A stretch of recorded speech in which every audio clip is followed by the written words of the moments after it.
Time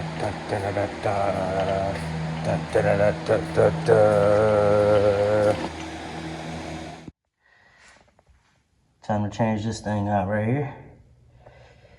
My limited slip I installed maybe a year ago broke on me. So I had to put the old posit traction, whatever, in it. The old one that was in there, original, and rock it with the 373 gears.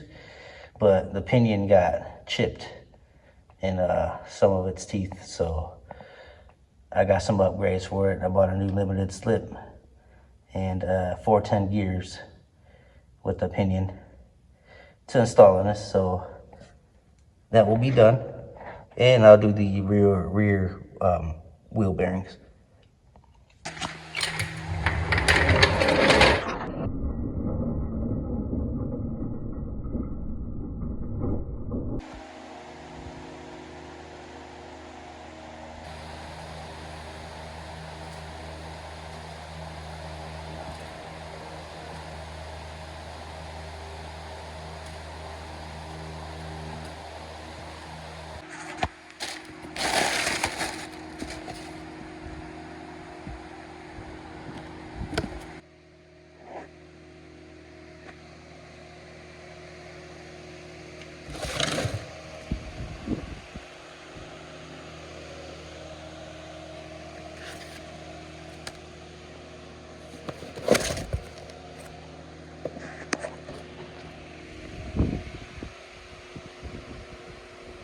All right, to get started with this job, I'm gonna go ahead and just take off the brake calipers, the wheels and all that, and drain the differential fluid.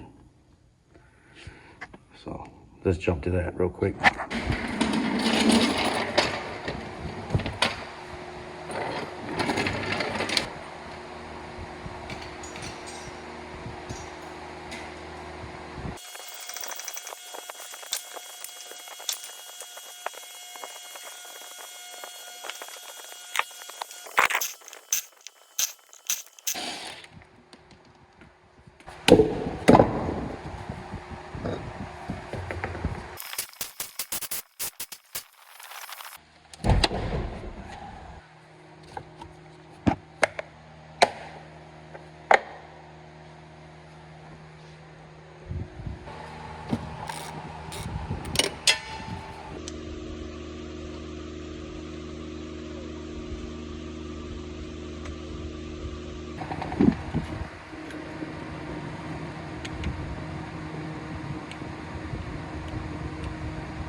All right, I finished this side. I'm gonna go ahead and do the other side, and then I'll get to draining the differential fluid.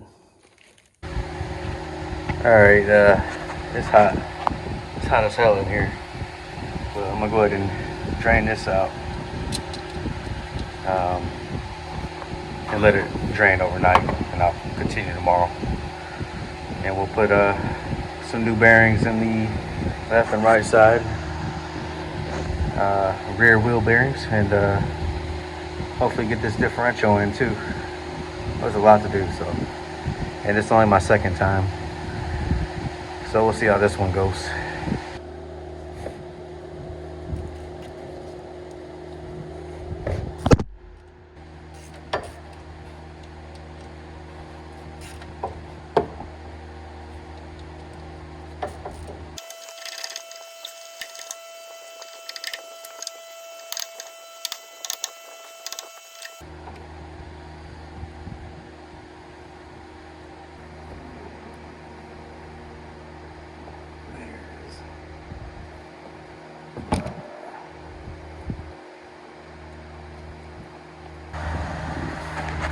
Alright, we got that cover off now. Should I just go ahead and pull this out? We'll save that for the next video. Alright, go ahead and like and subscribe if you don't mind, and let's follow the progress of Project Jimmy. It's back, and I need to get this running in tip-top shape because I got DJ gigs to go to back in the city, and I moved farther out now, and we gotta make sure this thing is running a-okay, you know what I mean? I want to make sure that I can get to my gigs and, you know, family with no problem, and pretty much continue Project Jimmy. So limited slip, 410 gears will be going in this, but we gotta get the wheel bearings. Take this out, ring pinion. Yeah. All right. Well, peace out.